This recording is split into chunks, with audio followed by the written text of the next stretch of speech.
Tu prévois de partir en vacances en 2025? Alors attention, il serait peut-être temps de revoir ta destination. Car certains États américains connaissent actuellement un véritable effondrement du tourisme. Et la situation est bien plus grave que ce que l'on imaginait. Entre hôtels désertés, sites fermés au public et visiteurs qui se font de plus en plus rares, tout semble s'accélérer. Mais quels sont les États les plus touchés? Et pourquoi les touristes décident-ils soudainement de ne plus y mettre les pieds? Dans cette vidéo, on va te dévoiler le top 10 des États américains qui traversent une crise touristique majeure. Et je t'assure, le numéro 3 va vraiment te surprendre. Alors reste bien avec nous, clique sur le bouton « J'aime » et abonne-toi, car ce que tu vas découvrir pourrait bien bouleverser tes projets de voyage. Numéro 10 Hawaï. Comment un véritable paradis peut-il devenir inaccessible? C'est exactement le dilemme auquel Hawaï est confronté en ce moment. D'abord, les prix des hôtels ont explosé à Honolulu, avec une moyenne dépassant désormais les $300 la nuit. Autant dire que pour beaucoup de familles de la classe moyenne, ces vacances deviennent tout simplement hors de portée. Ensuite, la reprise de Maui après les terribles incendies à Lahaina est lente et compliquée. Beaucoup de touristes hésitent encore. Est-ce vraiment le bon moment pour y aller? Est-ce sûr? Est-ce respectueux? Et comme si ça ne suffisait pas, les billets d'avion vers l'archipel ont bondi de près de 30% en un an. Résultat, ce qui était autrefois une escapade de rêve devient aujourd'hui un luxe réservé à une minorité. Mais la vraie question, c'est, jusqu'à quand Hawaï pourra-t-elle compter uniquement sur le tourisme haut de gamme? Que deviennent les petits commerces quand les voyageurs à budget serré disparaissent? Et combien de temps les habitants pourront-ils supporter cette pression économique avant de songer, eux aussi, à partir? Donne-nous ton avis en commentaire. Et si ce n'est pas encore fait, pense à t'abonner car on passe maintenant à un autre État en grande difficulté. Numéro 9, Nevada. Est-ce que Las Vegas est en train de perdre son éclat?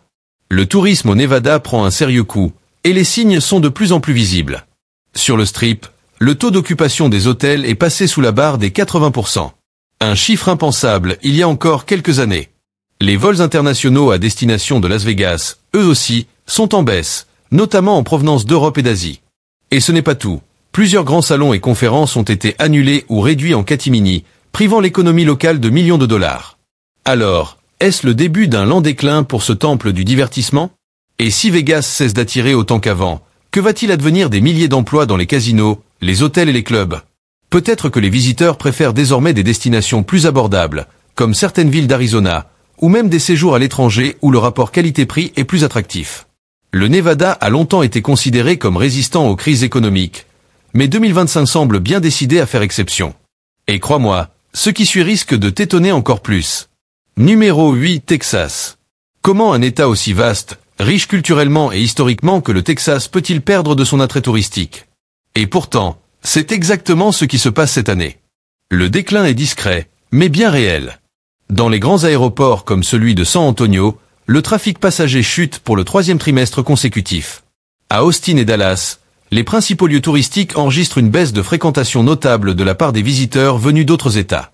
Même la célèbre Riverwalk de San Antonio, habituellement animée, voit les hôtels alentours tourner au ralenti, avec un taux d'occupation en recul de plus de 8%. Il faut dire que les vagues de chaleur extrêmes et les alertes météo dissuadent plus d'un vacancier de planifier un séjour estival au Texas. Alors, que se passe-t-il vraiment? Est-ce le prix des billets d'avion et de l'essence qui refroidit les envies de voyage? Ou bien les tensions politiques, les polémiques récentes et l'image médiatique négative de l'État qui pèse sur sa réputation? Les offices de tourisme tentent désormais de redorer le blason texan. Ils misent sur des festivals locaux, des villages moins connus, des expériences plus authentiques. Mais est-ce suffisant face à la concurrence d'autres États qui offrent des climats plus cléments, des routes plus sûres et des offres plus alléchantes? Le Texas a toujours été fier d'être une destination accessible toute l'année, avec ses concerts, sa gastronomie, ses parcs naturels et son histoire. Mais cette année, ce message semble ne plus passer. Alors, simple passage à vide ou début d'une vraie crise touristique? Et si les vacanciers désertent, quelles seront les conséquences pour toutes ces petites villes qui vivent des week-ends prolongés et du tourisme estival? Partage ton opinion en commentaire. Selon toi, le Texas est-il en perte de vitesse, ou saura-t-il rebondir dès la prochaine saison? Et surtout, ne pars pas trop vite, car le prochain État en difficulté pourrait bien te laisser bouche bée. Numéro 7, la Pennsylvanie. Comment un État aussi riche en patrimoine, avec ses musées de renommée mondiale et ses villes dynamiques, peut-il voir son tourisme s'essouffler aussi brutalement? Et pourtant, c'est exactement ce qu'il se passe en Pennsylvanie en 2025. Le trafic aérien à l'aéroport international de Philadelphie est en baisse sensible. Il y a moins de passagers, qu'ils soient américains ou étrangers. Et au cœur même de la ville, les hôtels peinent à remplir leurs chambres, notamment dans les quartiers très fréquentés comme All City ou Center City, d'habitude animés toute l'année. Les petites villes, elles aussi, sont touchées. Gettysburg et Hershey, qui attiraient autrefois bus de touristes et familles venues visiter ou se détendre, subissent une chute inquiétante des réservations. Les propriétaires de gîtes et de chambres d'hôtes rapportent une saison de printemps catastrophique, la pire depuis plus de 10 ans. Mais est-ce vraiment un simple ralentissement local? Ou le signe que quelque chose de plus large se passe dans tout le Nord-Est? Avec le télétravail qui s'installe durablement et l'intérêt décroissant pour les visites traditionnelles, les voyageurs cherchent peut-être des expériences plus originales, plus immersives, que la Pennsylvanie peine à leur offrir. Même Pittsburgh, autrefois salué pour sa transformation moderne et technologique, n'arrive plus à remplir ses hôtels lors d'événements sportifs ou culturels d'envergure.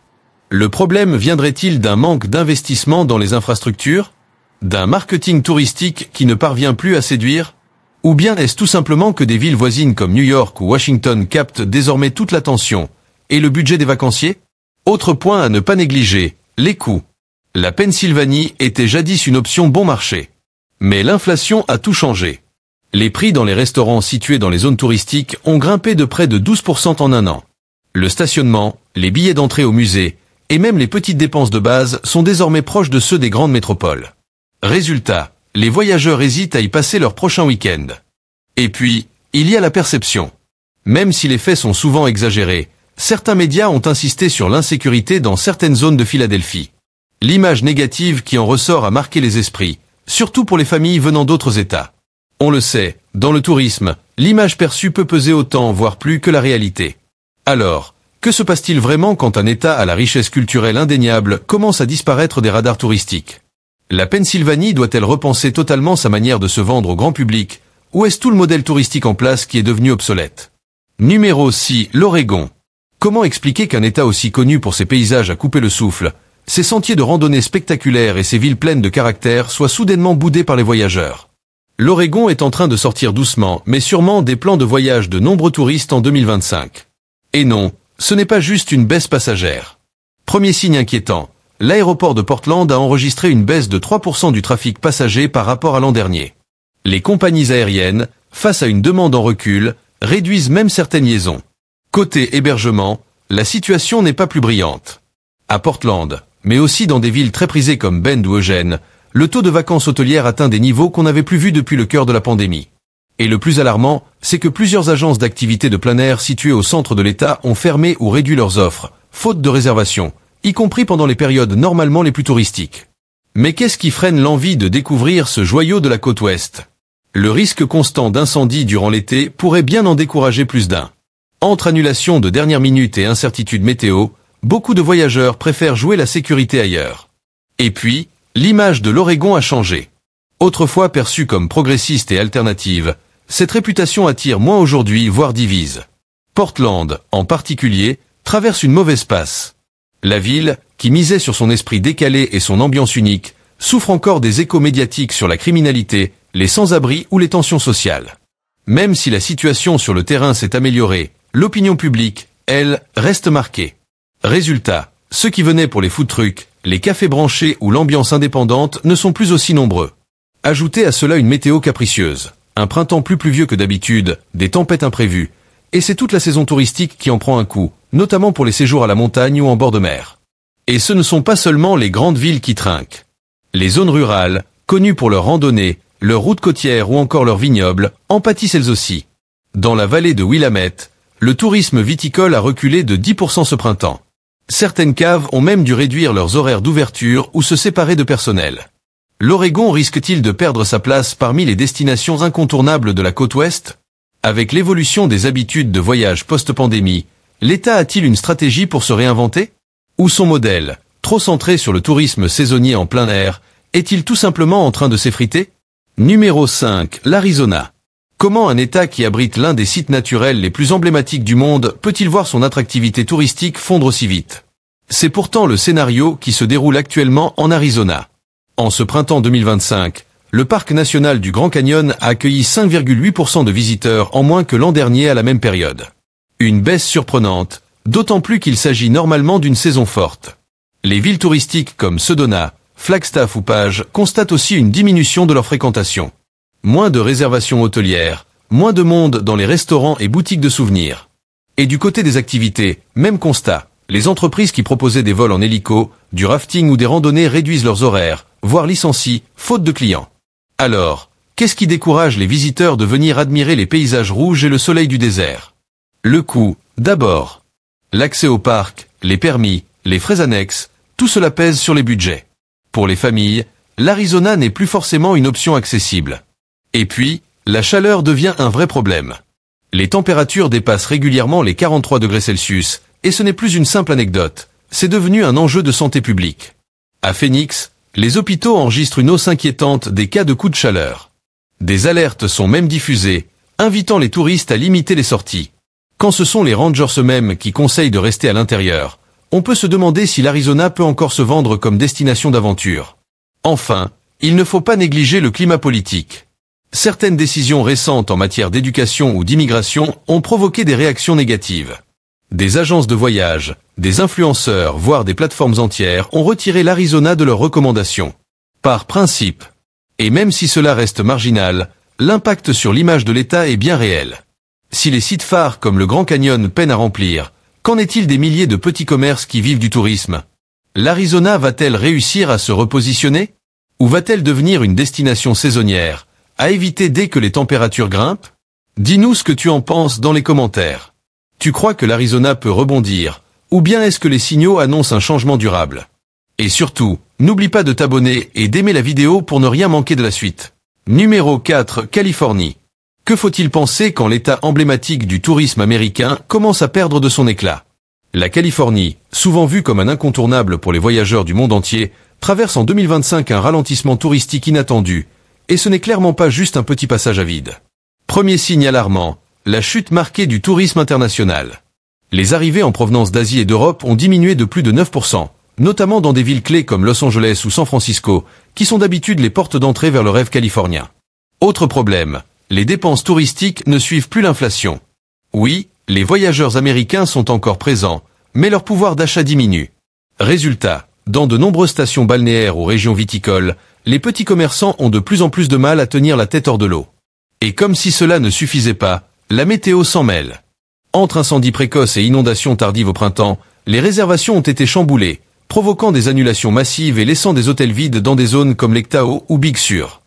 Mais si même les grandes villes et les merveilles naturelles californiennes n'attirent plus comme avant, que devient toute cette économie fondée sur le tourisme? Des milliers de personnes, personnel hôtelier, guides, restaurateurs dépendent de ce flux constant de visiteurs pour vivre.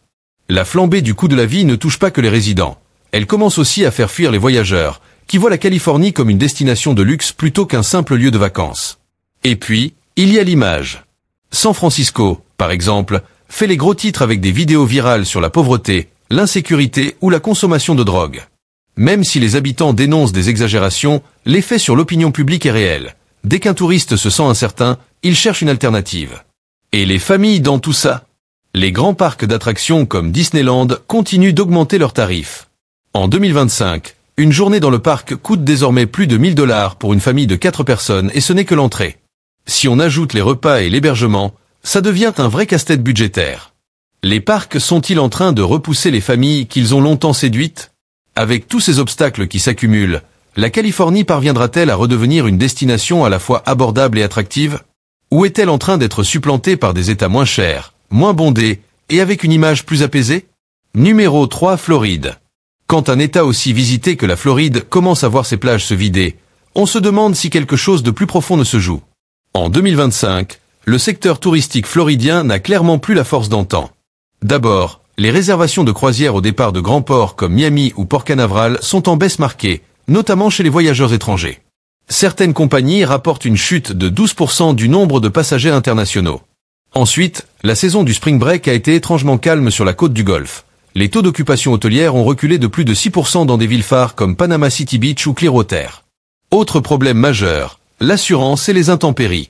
La crainte de tempêtes tropicales de plus en plus fréquentes et précoces pousse désormais de nombreuses agences à orienter leurs clients vers des destinations jugées plus sûres, les Caraïbes ou même les Carolines. La météo, jadis atout majeur de la Floride, semble aujourd'hui se retourner contre elle. Avec des ouragans imprévisibles et des primes d'assurance qui explosent, même les vacanciers commencent à éviter les réservations anticipées. Et à cela s'ajoute une tension politique palpable. Des lois controversées, relayées par les médias internationaux, ont donné lieu à des annulations de voyages scolaires ou de conférences. La perception extérieure joue un rôle énorme. Combien de familles préfèrent désormais éviter la Floride par crainte de protestations, d'ambiance tendue ou de simples polémiques? Autrefois, cet État était vu comme une destination familiale abordable. Mais là encore, les choses changent. Une journée à Disney World coûte désormais presque 170 $ par adulte, sans compter le parking, les repas ou les options supplémentaires. Le carburant, les chambres d'hôtel, même les frais de stationnement à la plage, tout augmente, rendant l'expérience de plus en plus inaccessible. Alors que reste-t-il? Si les croisières attirent moins, si les parcs sont hors de prix, et si le climat inquiète, la Floride risque-t-elle de perdre son statut de destination familiale par excellence? Faut-il une vraie refonte de son image pour ramener les foules, ou la Floride est-elle victime d'un marché touristique devenu saturé, trop cher, et trop incertain? Numéro 2, New York. Est-ce que la ville qui ne dort jamais commence à se sentir vide? En 2025, l'Empire State est frappé de plein fouet par une baisse notable de fréquentation.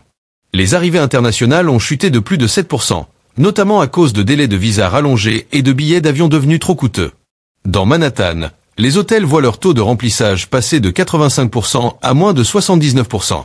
Une baisse discrète, mais très révélatrice. Et ce n'est pas tout. En dehors des grands classiques comme Times Square ou Central Park, de nombreuses attractions culturelles enregistrent elles aussi une baisse de fréquentation. Certains musées ou circuits touristiques n'avaient pas vu si peu de monde depuis le creux post-Covid. Qu'est-ce qui pousse les gens à bouder l'une des villes les plus emblématiques du monde? Le climat sécuritaire y est sans doute pour quelque chose. Entre les inquiétudes dans le métro, les quartiers moins rassurants, et une ambiance générale parfois perçue comme tendue, beaucoup de visiteurs potentiels préfèrent jouer la carte de la prudence. Même Broadway n'est pas épargné. Plusieurs spectacles ont été contraints de fermer plus tôt que prévu, faute de spectateurs. Et quand on additionne billets de théâtre, repas au restaurant et nuits d'hôtel, New York commence à ressembler à un luxe que seuls les plus aisés peuvent encore se permettre. Alors la vraie question, c'est, est-ce que la grosse pomme saura reconquérir son titre de reine du tourisme mondial? Ou bien les voyageurs d'aujourd'hui cherchent-ils simplement autre chose? Des expériences plus accessibles, moins chères, et tout aussi mémorables ailleurs? Numéro 1, Utah. Comment un État réputé pour ses 5 parcs nationaux spectaculaires peut-il se retrouver au sommet d'une liste de crises touristiques? Et pourtant, c'est bien ce qui se passe en Utah cette année. Zion et Bryce Canyon, 2 de ces joyaux naturels, affichent une baisse de fréquentation de plus de 6% par rapport à l'an dernier. Les villes d'accès comme Moab ou Springdale tournent au ralenti, les hôtels se vident, les restaurants perdent leurs clients, et les agences de tourisme peinent à remplir leurs excursions. Même les parcs d'État, souvent pris d'assaut quand les sites nationaux sont complets, enregistrent moins de demandes pour les permis de camping ou de randonnée. Les prix en hausse pour accéder aux sites semblent dissuader une partie des visiteurs. Mais ce n'est pas tout. L'image de plus en plus répandue de sentiers bondés, de bouchons près des points de vue, commence à nuire à l'attrait de l'Utah. Et il y a un autre facteur crucial, le climat. Avec des épisodes météo de plus en plus imprévisibles, chute de neige tardive au printemps, vagues de chaleur en avance, planifier un voyage devient un vrai casse-tête. Et quand on ne peut plus faire confiance ni à la saison, ni à la météo, que reste-t-il? L'Utah a bâti sa réputation sur l'aventure en pleine nature, la beauté minérale et le calme des grands espaces. Mais entre l'augmentation des prix, les caprices du climat et une certaine lassitude du tourisme de masse, l'aura des Mighty Five commence-t-elle à s'éroder? Ou est-ce simplement que d'autres États ont rattrapé leur retard et proposent aujourd'hui des alternatives similaires? Et si tu as été surpris par ce classement, sache que d'autres États pourraient bien suivre cette tendance. Le paysage touristique américain est en pleine mutation. Alors, dis-nous en commentaire, où comptes-tu voyager en 2025? Et surtout, abonne-toi et like la vidéo pour ne rien manquer des prochaines analyses.